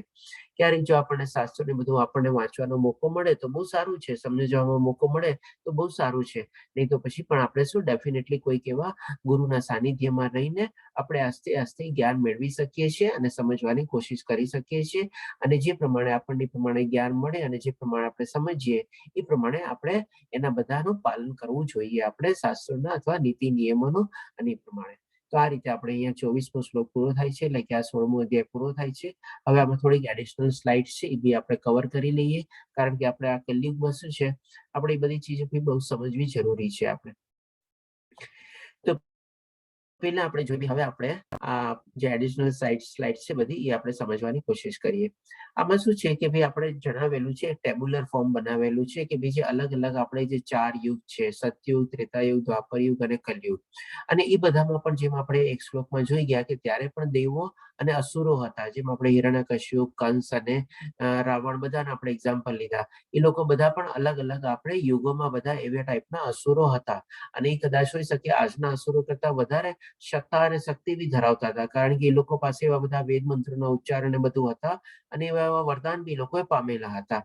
તો હવે આપણે જ્યારે અત્યારે કલયુગમાં જીવીએ છીએ ત્યારે તો આપણે કેવી રીતે આપણે દૈવી ગુણો અને દાનવો બધાનો આપણે સામનો કરવો પડે છે એ આપણા માટે બહુ અગત્યનું છે. આપણે પહેલા આપણે આ બધી ચીજ આપણે જે ભગવાન શ્રી કૃષ્ણ આપણને સમજાવી બધી સમજી ગયા આપણે. હવે આપણે જોઈએ કે ભાઈ જેમ કે સતયુગમાં હિરણ્યકશ્યપ નામનો બહુ મોટો દાનવ હતો, જેમાં આપણે વરાદેવે આવીને પછી એમનો વધ કર્યો હતો. તો જે વરાદેવ આપણે આવ્યા હતા એ ભગવાન શ્રી કૃષ્ણના આપણે સ્વયંરૂપ હતા, પોતે પ્રગટ થયા હતા, પોતે અવતરિત થયા હતા, અને એવી રીતે પછી હિરણ્યકશ્યપનો વધ કરે છે. એટલે કે અલગ જગ્યાએથી આવ્યા, એક સાથે એક જ જગ્યાએ બંનેનો વાસ નહોતો, બંને અલગ અલગ ઘણા દૂર અથવા તો અલગ ગ્રહમાં રહેતા હતા આપણે. પછી એવો ત્રેતાયુગ, ત્રેતાયુગમાં બી આપણે રાવણને સાંભળ્યો છે આપણે, અને રાવણ પણ કેટલો મોટો અસુર હતો અને કેવી બધી પ્રક્રિયા કરવાના હતા કે ભાઈ એક ઇન્દ્રના લોક ઉપર પહોંચવા માટે ડાયરેક્ટ સીડી બનાવવાનું એમની બધી આયોજન ને બધું હતું આપણે. તો ત્યારે પણ રામ ભગવાન અવતરિત થાય છે અને અવતરિત થઈને પછી રાવણનો વધ કરે છે, અને એ ત્યારે શું છે હવે અલગ અલગ દેશમાં હતા, કારણ કે આપણે ત્યારે શું છે આપણે પેલા જેમ કે વરાદેવ શું ઉપરના ગ્રહથી આવે છે, અને ઉપરના ગ્રહથી આવીને આપણે ભૂલોકમાં અથવા તો મૃત્યુલોકમાં આવીને હિરણ્યકશ્યપનો વધ કરે છે. અને આમાં શું છે આપણે ભૂલોકમાં જ આપણે એટલે કે એક જ લોકમાં પણ અલગ અલગ દેશમાં, જેમ કે આપણે રાવણને આપણે જાણીએ છીએ લંકા એટલે કે આજની તારીખમાં શ્રીલંકા, અને રામ ભગવાન એટલે આપણે અયોધ્યા એટલે કે આપણે ભારત લઈ લઈએ. એટલે કે આ મૃત્યુ લોકમાં જતા પણ બંને બે અલગ અલગ દેશોમાં હતા. પછી એવો દ્વાપર યુગ. દ્વાપર યુગમાં આપણે માની લો કૌરવોને આપણે અસુર તરીકે લઈ લઈએ અને પાંડવોને આપણે દૈવી ગુણ તરીકે લઈએ. તો ત્યારે શું હતું, બધા એક જ કુરુ પરિવારના હતા. બે જ આપણે પાંડુ અને ધૃતરાષ્ટ્ર બંનેના એક જ પિતા હતા, એટલે કે આપણે એક જ કુટુંબના કહી શકીએ. પણ કેવા બે વિભાગ થઈ ગયા અને કેવા દૈવી અને અસુર થઈ ગયા એક જ કુટુંબની અંદર. એટલે કુરુ કુટુંબની અંદર જ બે ભાગલા પડી ગયા, એક કૌરવ કહેવાના અને બીજા પાંડવ કહેવાના. પાંડુ પુત્ર પાંડવ અને ધૃતરાષ્ટ્રના પુત્ર કૌરવ, એટલે કે એક જ ફેમિલીની અંદર આવી ગયા. એટલે આસ્તે આસ્તે જે દૈવી અને અસુરી છે ને પાસે પાસે આવી રહ્યા છે. હવે જયારે આ કલયુગ આવ્યો છે ને, તો કલયુગમાં તો અત્યારે એવી સ્થિતિ આવી ગઈ છે ને કે આપણે એક જ માણસની અંદર જ છે ને દૈવી ગુણ અને અસુરી ગુણો આપણને જોવા મળે છે. જેમ આપણે એક શ્લોકમાં સમજી ગયા કે ભાઈ શું છે કે નરકના જે 3 દ્વાર છે, જરૂરી નથી કે અસુરી લોકો પહેલેથી જ બધું પ્રમાણે હોય છે. સારા લોકો પણ પછી આસ્તે આસ્તે અસુરી વૃત્તિમાં કન્વર્ટ થઈ જાય છે, કારણ કે પૈસા ને આ ને તેને બધાનો એટલો મોહ માયા અને આકર્ષણ બધા થાય છે, ક્યારેક એને સતો ગુણમાંથી તમો ગુણમાં જાતા અને ક્યારે દૈવી ગુણમાંથી અસુર ગુણમાં પલટી થઈ જાય છે, એ પોતાને પણ ખબર પડતી નથી. અને એવી રીતે થાય છે. તો આપણે જોવાનું છે કે ભાઈ આ બધા શું છે, જે પ્રમાણે 26 ગુણો બતાવ્યા પહેલાથી 3જા શ્લોકમાં, બધા દૈવી ગુણ છે. અને જે કામ, ક્રોધ, લોભ, ઈર્ષ્યા, વાસના, આ બધું આપણે અસુરી ગુણો છે. અને એ આપણે એક જ માણસની અંદર અત્યારે રહ્યા છે. એટલે કે એક જ માણસની અંદર આપણે દૈવી ગુણો બી છે અને અસુરી ગુણો છે. હવે આને આપણે બેલેન્સ કેવી રીતે કેળવવું એ હવે આપણે જોઈએ. કારણ કે આપણા પોતાના જ અંદર અત્યારે દૈવી ગુણનો આપણે વિકાસ કરવાનો છે, અને આપણી અંદરમાં જે બધા અસુરી ગુણો છે અથવા જે આપણી અંદરમાં જે રાક્ષસ વસેલા છે એને આપણે પરાજિત કરવાનો છે, અથવા તો જળમૂળથી આપણે એને હટાવવાની કોશિશ કરવાની છે. તો આ કેવી રીતે કરવું આપણે? હવે આના માટે આપણે બહુ સરસ મજાનો જાણીતો દાખલો આપીશ. બહુ કોમન દાખલો છે આપણે, જેમ કે અડધો પાણીનો ગ્લાસ છે. આપણે હવે પાણીના ગ્લાસમાં આપણે અડધું પાણીથી ભરેલું છે, અને કોઈ કે ભાઈ પૂરો ગ્લાસ ભરેલો છે, અડધો પાણીથી છે અને અડધો હવાથી છે, અને કોઈ કે ભાઈ અડધો ખાલી છે. આ બધી ચીજ આપણે બહુ કોમન રીતે બધી જગ્યાએ સાંભળી ગયા છે. હવે માની લો એમાંથી હવા હટાવી હોય તો હવા આપણે હટાવી શકીએ? હવા હટાવવી બહુ મુશ્કેલ છે, નેક્સ્ટ ટુ ઇમ્પોસિબલ છે આપણા માટે. પણ આપણે જો એમાં પાણી એડ કરીએ, અડધા ગ્લાસ છે પાણીથી ભરેલો છે અને અડધો હવાથી ભરેલો છે, તો એ પાણી ભરતા જઈએ આપણે તો હવા ઓટોમેટિકલી વહી જાય આપણે. તો આપણી અંદર બી જે બધા અત્યારે અસુરી ગુણો જે છે, એ જેમ જેમ આપણે દૈવી ગુણો આપણામાં સંપન્ન કરતા જઈએ, દૈવી ગુણોનું નિરૂપણ કરતા જઈએ, આસ્તે આસ્તે બધા અસુરી ગુણો છે ને પોતાના મેળે હટતા જાય. જેમ એ ગ્લાસમાંથી હવા હટી જાય અને પાણીથી પૂરો ગ્લાસ ભરાઈ જાય, એવી રીતે પણ આપણામાં બી બધા દૈવી ગુણો આવી શકે છે અને અસુરી ગુણો બધા સંપૂર્ણ રીતે નાશ પામી બી શકે છે. હવે એ રીતે જોઈએ. હવે આ કરવું કેવી રીતે, હવે એ જોઈએ આપણે. તો ઘણા લોકોનો પ્રશ્ન હશે કે ભાઈ આપણે આ જે ભક્તિ જે જીવન છે ભગવાન શ્રી કૃષ્ણ આપણે પ્રાપ્ત કરવાની, જે આપણો જે ધર્મ જે છે, એ આપણે શરૂઆત ક્યારથી કરવી? તો આપણે જાણીએ છીએ આપણા શાસ્ત્ર પ્રમાણે કે પ્રહલાદ મહારાજે તો જન્મમાં પહેલા જ આપણે શરૂઆત કરી દીધેલા હતા. પછી આપણે ધ્રુવ મહારાજે 5 વર્ષની ઉંમરમાં શરૂઆત કરી હતી. હવે આપણે ક્યારે શરૂઆત કરવી? એટલે આના માટે કોઈ ટાઈમલાઈન આપણે ફિક્સ કરેલી નથી, પણ આપણે પોતાને જ આપણે પોતે ફિક્સ કરવાની છે કે ભાઈ જાયગા ત્યારથી સવાર. એટલે કે આજની ઘડી, અત્યારની ઘડીથી આ ક્ષણથી જો આપણે શરૂઆત કરીએ અને જો કરી દીધેલી હોય તો એમાં આપણે ઓર ઉન્નતિ કરવાની છે, પ્રગતિ કરવાની છે, અને આસ્તે આસ્તે આપણા દૈવી ગુણો આપણે ઉમેરતા જવાના છે અને અસુરી ગુણો હટાવવાના છે. કારણ કે મૃત્યુ ક્યારે આવીને ઉભું રહેશે આપણને ખબર નથી. આપણે માની લો અત્યારે આ લેવલમાં હોઈએ કે આ લેવલમાં હોઈએ, તો પણ આપણે શરૂ તો કરી જ રાખવાની છે અને આપણા પ્રયાસો ઓર આગળ વધારવાના છે. આપણે આ રીતની આપણે આ ઉંમરની આપણે રાહ નથી જોવાની કે ભાઈ હજી તો ઘણી વાર છે ને, હજી તો પછી ભક્તિ કરશું ને આરામથી રિટાયર થશું ને ત્યારે કરશું. આપણે આ જ ઉંમરમાં જે કાંઈ પણ હોઈએ, આજની ઘડીથી આ ક્ષણથી જ આપણે શરૂઆત કરવાની છે આપણે. હવે માની લો આ કરવી કેવી રીતે? તો હવે એ પણ આપણે જોઈએ કે ભાઈ સૌ પ્રથમ તો શું આપણે જેમ કે હરે કૃષ્ણ મહામંત્રનો આપણે જાપ શરૂ કરવાનો છે. આપ સૌને આપણે ચોથો અધ્યાય જ્યારે લીધો તો આપણે જ્ઞાન યોગ આપણે ત્યારે જ આપણે જાણી ગયા હતા કે હવે આપણે કલયુગમાં જે પ્રક્રિયા છે આપણે યજ્ઞની પ્રક્રિયા એક માત્ર જે છે હરિનામનો મહામંત્રનો આપણે જાપ કરવો. હરે કૃષ્ણ કૃષ્ણ કૃષ્ણ હરે હરે, હરે રામ રામ રામ હરે હરે. અને જો એક માળા આપણે બધા જે પ્રમાણે આપણે એ પ્રમાણે વિનંતી કરી હતી બધા જો શરૂ કરી દીધું હોય તો બધાને કોંગ્રેચ્યુલેશન. અને જો કોઈ એ માળામાં આપણે પ્રગતિ કરી હોય તો પણ કોંગ્રેચ્યુલેશન. અને જો માળા હજી સુધી શરૂ ન કરી હોય તો એ બધાને શુભેચ્છા કે આપણે પ્લીઝ જેટલા જલ્દી થાય એટલા જલ્દી આપની માળા શરૂ કરો. હવે માળાની સાથે સાથે આપણે શું છે કે ભાઈ જો મંદિરે જવાનો આપણે ટાઈમ મળે તો એ પણ આપણે જવું જોઈએ. અને વધારે શું છે આપણે કે ભાઈ ભગવાનને જે ભોગ ધરાવેલો હોય એને જ આપણે પ્રસાદ રૂપ તરીકે આપણે ગ્રહણ કરવાની કોશિશ કરવી જોઈએ. આપણે તો પણ આપણે સરસ મજાનું આપણું સાધના ભક્તિ ટાઈપનું એક આપણું સરસ મજાનું આગળ વધતું જાય છે. આપણે ભગવાનની ભક્તિ આપણી આગળ વધતી જાય. પેલા નામ મંત્રથી શરૂઆત કરવાનો, પછી ભગવાનને ભોગ ધરાવવાનો, ભગવાનને ભોગ ધરાવીને ભોગ આપણે પ્રસાદ તરીકે ગ્રહણ કરવાનો. સાથે સાથે જો આપણે ભગવાનની મંગલા આરતી બી એટેન્ડ કરી શકીએ તો બહુ સારું. તુલસી પરિક્રમા કરીએ તો ઓર સારું. એકાદશીનું વ્રત શરૂ કરીએ તો ઓર સારું. આ બધું જેમાં એડ ઓન હોય છે. જેમ આપણે માની લો માર્કેટમાં અત્યારે પીઝા ઓર્ડર કરીએ છીએ તો કંઈક ને કંઈક પછી આપણે એડ ઓન અને ટોપિંગ્સ કરતા હોઈએ છીએ ને, તો બેઝિક ચીજ તો આ છે જ. આપણે મંત્ર જાપ તો શરૂ કરી જ દો અને હવે આસ્તે આસ્તે છે ને એમાં એડ ઓન કરતું જવાનું છે, ટોપિંગ્સ કરતું જવાનું છે, કે જેથી કરીને આપણી ભક્તિ જે ભગવાનની ભક્તિ અથવા ભક્તિ જે સાધના છે એ સરસ રીતે આપણી આગળ વધી શકે. અને જેમ ભગવાન શ્રી કૃષ્ણે કીધું ક્રમશ કરીને પરમ ગતિ પ્રતાપ આપણે આગળ વધતા જઈએ. આપણે કારણ કે એકવાર આપણે સમજી ગયા છે કે નરકના 3 દ્વાર આપણે હંમેશ માટે બંધ કરી દીધા છે.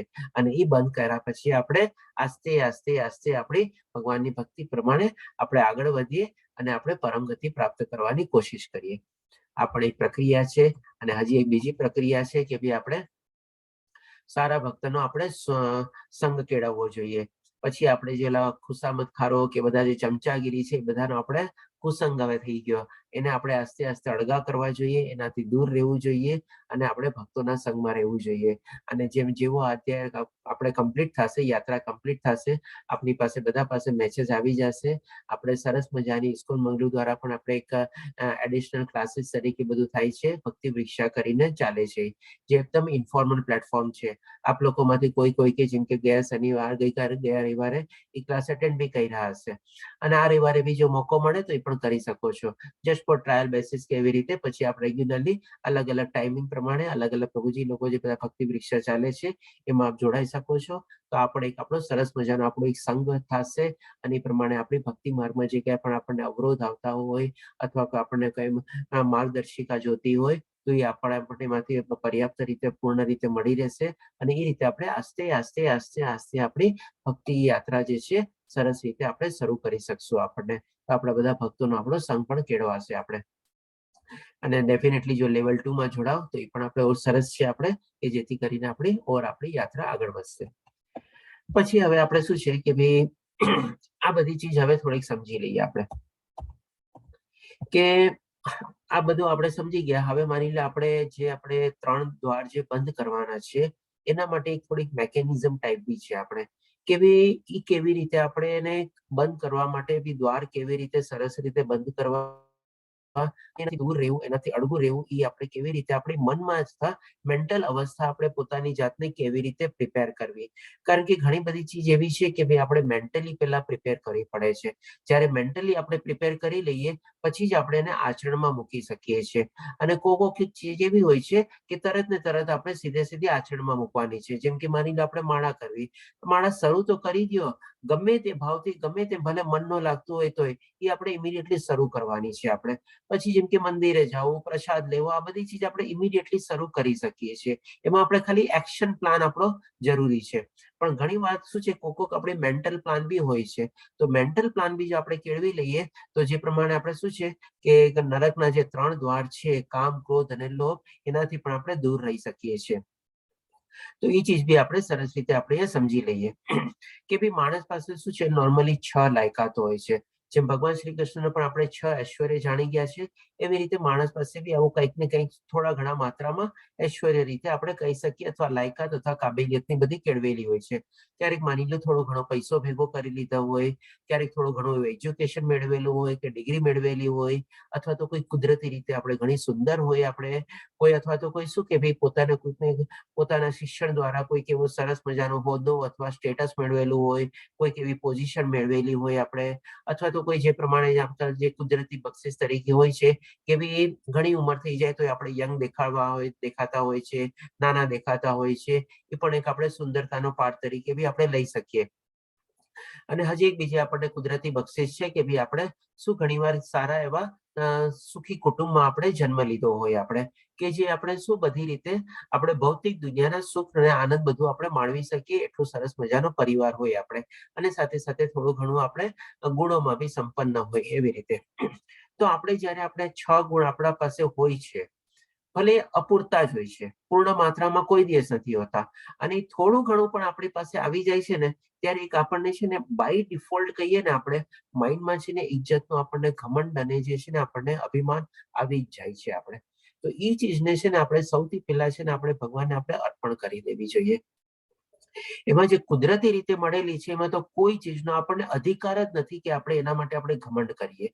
જેમ કે આપણે માની લો નાના દેખાઈએ તો ઇટ્સ ઓકે, બરોબર છે. પછી આપણે સુંદર દેખાતા હોઈએ તેમાં આપણું શું કન્ટ્રીબ્યુશન છે? કોઈ જાતનું કઈ કન્ટ્રીબ્યુશન નથી. સારા પરિવારમાં આપણો જન્મ થયો તો એમાં પણ આપણું કોઈ કન્ટ્રીબ્યુશન નથી. એટલે કે આ 3 ચીજ જે છે ને એમાં તો આપણું કોઈ જાતનું એક રત્તીભરનો, એક પૈસાનો બી, એક આનાનો બી આપણું કન્ટ્રીબ્યુશન નથી. તો પછી આપણે શેનો ઘમંડ, શેનું આપણે અભિમાન લેવાનું? એ તરત ને તરત છે ને કોઈ પણ આપણી સુંદરતા કે એના ઉપર વખાણ કરે કે કાંઈ પણ કરે ને, ભાઈ ઠીક છે, તમે બી એટલા સારા દેખાવ છો, તમે બી, આપણે તો બધા ભગવાનની એક જ આત્મા આપણા અંદર વસેલી છે, અને આત્મા જ બહુ સુંદર છે. જો તમારી સુંદરતાને તમે ત્યારે તરત ને તરત અર્પણ કરી દો, ભગવાન શ્રી કૃષ્ણને અર્પિત કરી દો કે ભાઈ બધી આત્મા બધામાં સુંદર છે, તો તમારું સુંદરતાનું અભિમાન છે ને તમને કોઈ દી રહેશે નહીં.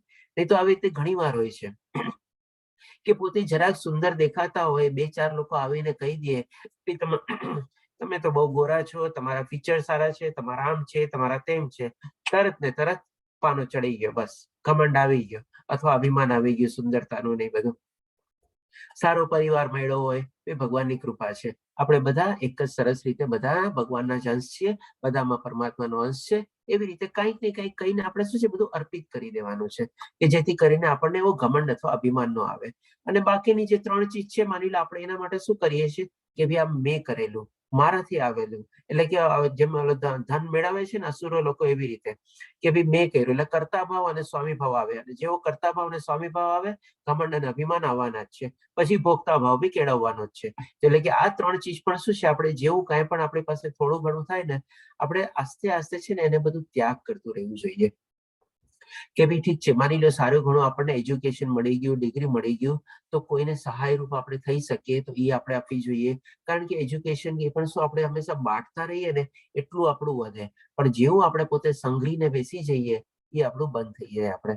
તો આ રીતે પણ આપણે એ પ્રમાણે બાંટી શકીએ છીએ, લોકોમાં વહેંચી શકીએ છીએ, આપણે બધાને મદદ કરી શકીએ છીએ.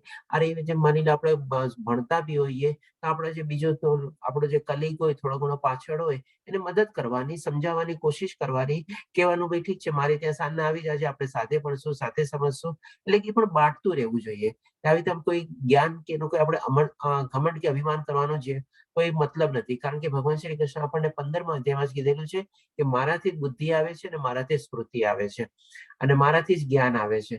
તો પછી ભાઈ આપણે શેનો ઘમંડ કરવાનો? આ બધા શ્લોકો જો આપણે યાદ રાખી લઈએ ને મનમાં, તો આપણને તરત ને તરત કોઈ પણ આપણને કહે ને તમે તો બહુ ભણેલા છો, તમે આમ કરેલું છે, તમે તેમ કરેલું છે, આટલી ભાઈ ભગવાનની કૃપા છે, બસ તરત ને તરત એ શ્લોક યાદ કરવાનો અને ભગવાનને અર્પિત કરી દેવાનો. ભાઈ શેનું ઘમંડ, શેની ડિગ્રી? બધી ડિગ્રી કઈ સાથે લઈને જવાના છે? કાંઈ મતલબ નથી. 13મા અધ્યાયમાં આપણે સરસ રીતે જાણી ગયા, આ બધું ચીજ કોઈ જ્ઞાન છે જ નહીં. આપણે કોઈ જ્ઞાન આપણને ઉચ્ચતર લોક તરફ નથી લઈ જવાના આપણને. એવી રીતે પણ પૈસાનું છે, આપણે પૈસાનું ઘમંડ, શેનું ઘમંડ ભાઈ?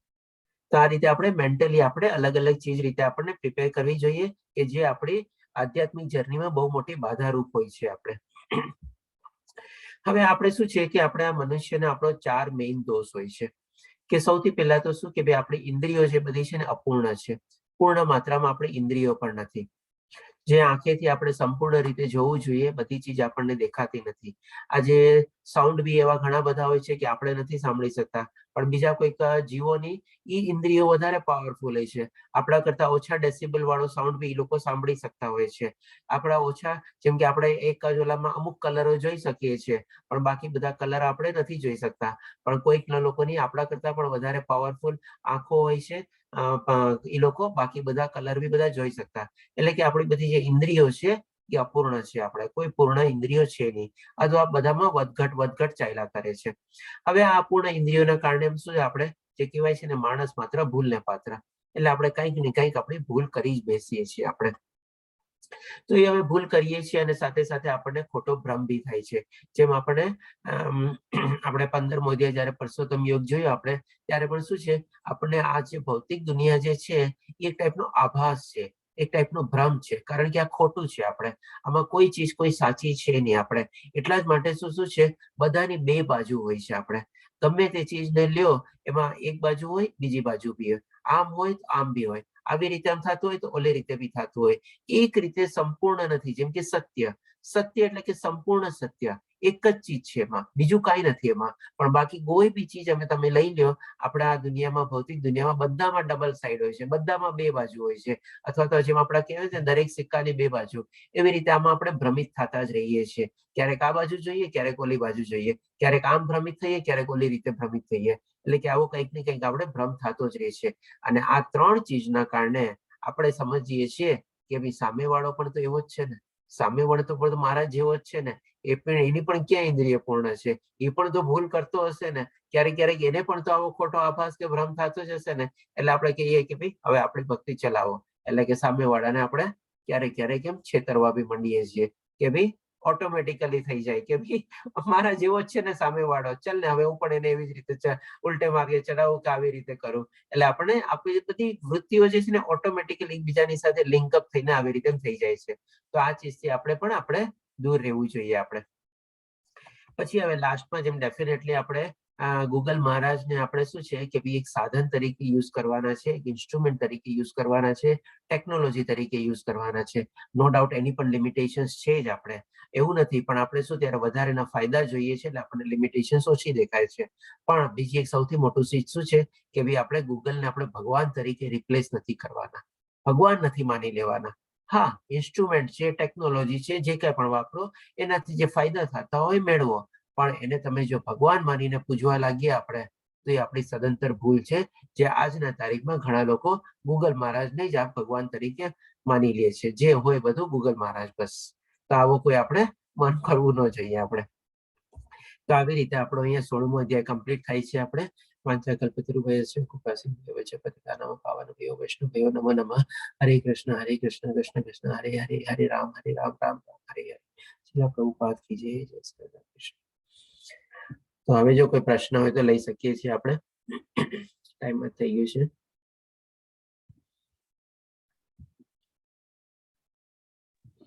હરે હરે કૃષ્ણ. કૃષ્ણ પ્રભુજી.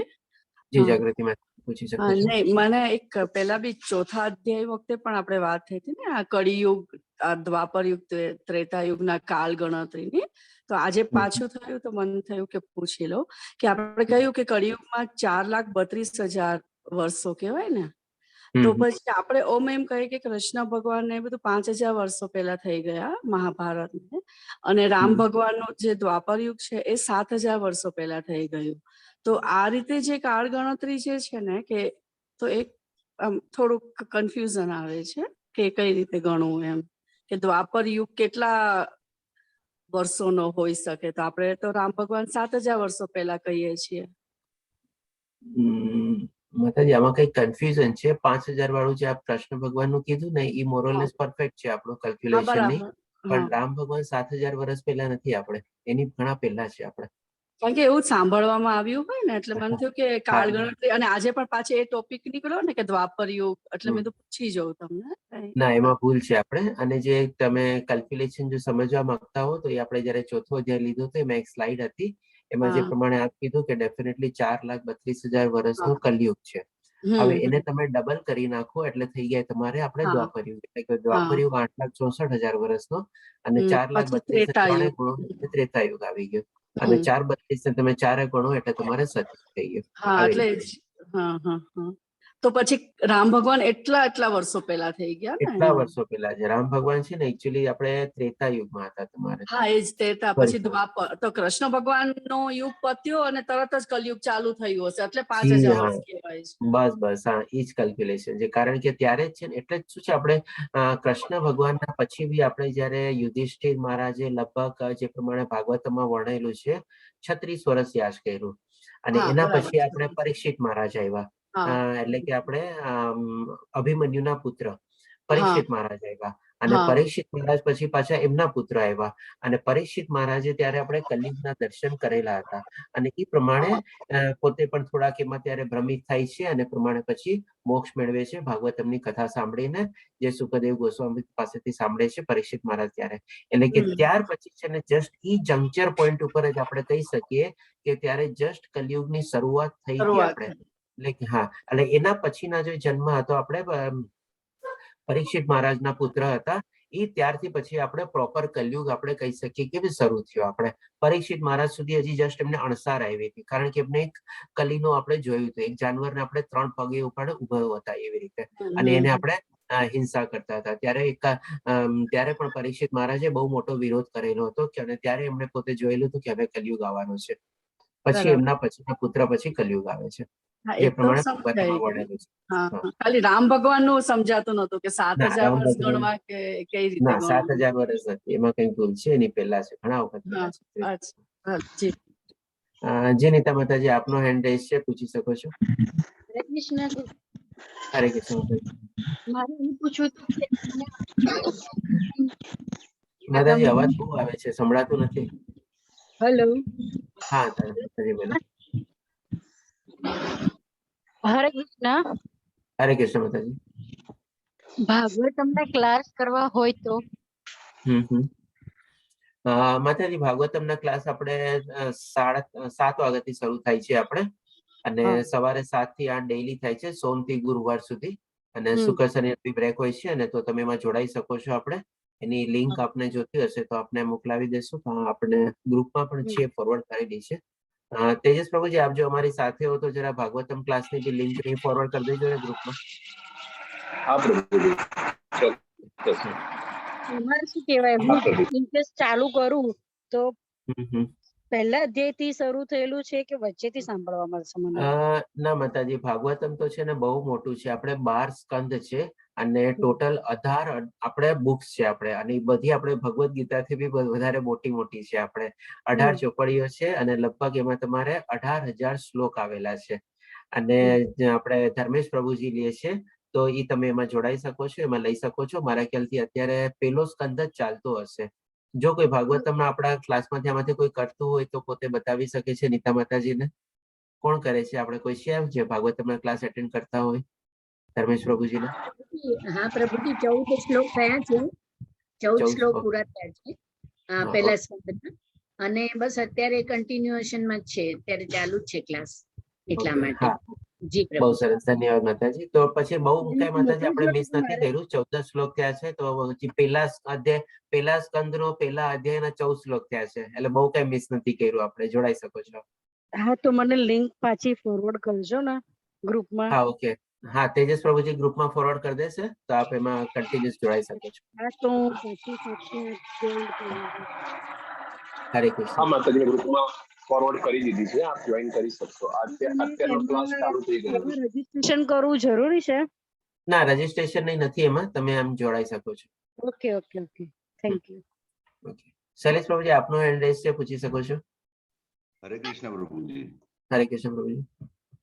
આપે એવું કીધું કે વારાહ અવતાર હિરણ્યકશ્યપુ વખતે થયો હતો તો વારાહ અવતાર એ વખતે થયો હતો કે નૃસિંહ અવતાર થયો હતો પ્રભુ? હિરણ્યકશ્યપ વખતે આપણે નૃસિંહ અવતાર અને વરાહ અવતાર મને જોવું પડશે કારણ કે આપણે શું છે મારા ખ્યાલથી તો નરસિંહ અવતાર તરીકે એમણે હિરણ્યકશ્યપનો વધ કર્યો હતો જે પ્રમાણે આપ કહો છો મારા ખ્યાલથી બરાબર જ કહો છો. તો વરાહ અવતાર એની પહેલાનો અવતાર હતો. સૌથી પહેલા મત્સ્ય અવતાર પછી કશ્યપ અવતાર પછી વરાહ અવતાર પછી આપણે નરસિંહ અવતાર આવે છે. નરસિંહ અવતાર પછી આપણે વામન અવતાર, વામન અવતાર પછી પરશુરામ અવતાર, પરશુરામ અવતાર પછી રામ અવતાર, રામ અવતાર પછી કૃષ્ણ અવતાર, કૃષ્ણ અવતાર પછી આપણે બુદ્ધ અવતાર, અને બુદ્ધ અવતાર પછી કલ્કી અવતાર. એ સિક્વન્સ છે. બરાબર છે આપની વાત. બિલકુલ પ્રભુજી. ધન્યવાદ પ્રભુજી. સ્લાઇડમાં ચેન્જ કરી નાખશો એમ હશે તો. હા હા. ઓકે, રાજેન્દ્ર પ્રભુજી આપનો બી હેન્ડ રેઝ છે, પૂછી શકો છો. હા પ્રભુજી, હમણાં કઈ આપણે 5000 વર્ષ પહેલા અને રામાયણ અને મહાભારતનો યુગનું આપણે જોયું, અને એ બી ડિસ્કસ કર્યું કે પરીક્ષિત મહારાજ પછી કળિયુગ ચાલુ થયો. તો મને એક ડાઉટ છે કે એક આપણે કહેવત છે કે સમય સમય બળવાન હૈ નહીં મનુષ્ય બળવાન, કાબિલ અર્જુન લૂંટ્યો વહી ધનુષ વહી બાણ. જ્યારે અર્જુન અને પાંડવો સ્વર્ગ તરફ પ્રયાણ કરે છે ત્યારે મારા ખ્યાલથી એ જ બાણ અને એ જ ધનુષ્યથી અર્જુન હરાયો હતો. તો એનો ભગવાનના મારા ખ્યાલથી ત્યારે કહેવામાં આવ્યું હતું કે ભાઈ હવે તારો સમય પૂરો થયો છે, અથવા આ દ્વાપર યુગ પૂરો થયો છે, હવે કળિયુગ ચાલુ થયો છે. તો કળિયુગનું શરૂઆત ત્યારથી થયું હતું કે પરીક્ષિત મહારાજ પછી થયું? એક્ઝેક્ટ પ્રોપરલી હા બોલો. આ એક ડાઉટ આવ્યો, જસ્ટ એ જ. એક્ઝેક્ટ પ્રોપરલી જોવા જઈએ ને તો એકચ્યુઅલી છે ને પરીક્ષિત મહારાજે આપણે કલયુગને ભાંખી લીધો હતો આગળથી. કારણ કે એને પોતે જોયું હતું પશુની આપણે હત્યા થાય છે, એક 3 પગ ઉપર એક જોયેલો પશુ પોતે જોવે છે, એટલે એ પ્રમાણે એને અંશાર આવી ગયો હતો. હવે ઘણી ચીજ એવી હોય ને, જેમ કે માની લો આપણે સૂરજ ઉગવાનો હોય તો આપણે જયારે સનરાઈઝ આપણે જોવા જઈએ ત્યારે એક્ઝેક્ટલી સૂરજ કેટલા વાગે ઉગ્યો આપણને કે આપણે થોડું ઘણું બહુ ડિફિકલ્ટ છે, પણ આસ્તે આસ્તે આસ્તે આસ્તે છે ને અજવાળું તો થતું જ જતું હોય ને. સૂરજની જયારે પહેલી કિરણ દેખાય ત્યારે આપણે કહીએ કે ચાલો હવે સૂરજ ઉગી ગયો, પણ એકચ્યુઅલી સૂરજ તો ઉગેલો જ છે. આપણે એના આપણને આસ્તે આસ્તે પેલા અજવાળો દેખાય છે. તો એવી જ રીતે જયારે આ બધા ટાઈમિંગ ને બધા જે ચેન્જ થતા હોય ને, સમય તો શું છે એ પ્રમાણે બલવાન છે જ, અને કાળચક્ર ચાલતું જ રહેવાનું છે. તો જેમ જેમ આપણને એવું તો નથી કે ઓવરનાઇટ બધું થઈ જાય આપણે કે ભાઈ ચાલો આ એકદમ કટ ઓફ પોઈન્ટ કે અહીંયા સુધી તમારે દ્વાપર યુગ પૂરો, કાલથી કલયુગ શરૂ. તમારે આસ્તે આસ્તે બધું પરિવર્તન થાય ને. આજે જેમ કે અત્યારે કલયુગ ચાલી રહ્યો છે, તો જેટલો ખરાબ સમય જે પ્રમાણે ભાગવતમાં વર્ણવેલો છે એવો ખરાબ સમય આજે રાતોરાત તો નથી આવ્યો ને. આસ્તે આસ્તે આપણે જોઈએ છીએ કે ભાઈ કેટલો પ્રમાણે સમય ચેન્જ થતો રહે છે અને પ્રમાણે બદલાતું જાય છે. તો એ પ્રમાણે આપણે લઈ શકીએ કે ભાઈ એક બંનેના જમચર વચ્ચેનો કોમન પોઈન્ટ હતો એ પરીક્ષિત મહારાજ, એમના પુત્ર, અને પછી આપણે કલયુગ. હા પ્રભુ. મારા ખ્યાલથી અત્યારે કળિયુગ પીક અવર્સ પર ચાલી રહ્યો છે. ના પ્રભુજી, હજી કળિયુગ ના, હજી જરાય પીક અવર્સ ઉપર નથી. હજી તો જે પ્રમાણે ભાગવતમાં લખેલું છે બહુ જ ખરાબ સમય આવવાનો છે. આપણે આ જરાય પીક અવર્સ નથી. ઇનફેક્ટ આ જે પીરિયડ અત્યારે ચાલી રહ્યો છે ને, કળિયુગનો અત્યારે ગોલ્ડન પીરિયડ ચાલી રહ્યો છે. કારણ કે લગભગ કે છે કે હજી 10,000 વર્ષ સુધી તમારે આપણે આ સારો પીરિયડ જરાક ચાલશે તમારે, અને પછી તો બહુ જ ખરાબ આપણે સમય વર્ણવેલો છે ભાગવતમાં ને એમાં. તો અત્યારે જે મનુષ્યને કાપીને એનું આહાર આરોગ્ય છે, તો એનાથી વિશેષ બીજું શું હોઈ શકે? ભાગવતમ વાંચો એકવાર, વર્ણવેલું છે આખું તમારે સરસ રીતે એમાં. હજી ઓર ખરાબ સમય આવવાનો છે, આપણે કલ્પી બી નહીં શકીએ. હા, એ જે આનાથી વધારે તો કઈ કલ્પી શકાય એવું છે ને, કે મનુષ્યને કાપીને એનો આહાર કરતો હોય. એનાથી વિશેષ તો કઈ થિંક બિયોન્ડ બોક્સ થઈ જાય છે. હજી આ છે ખરાબ સમય, હજી છે આપણે.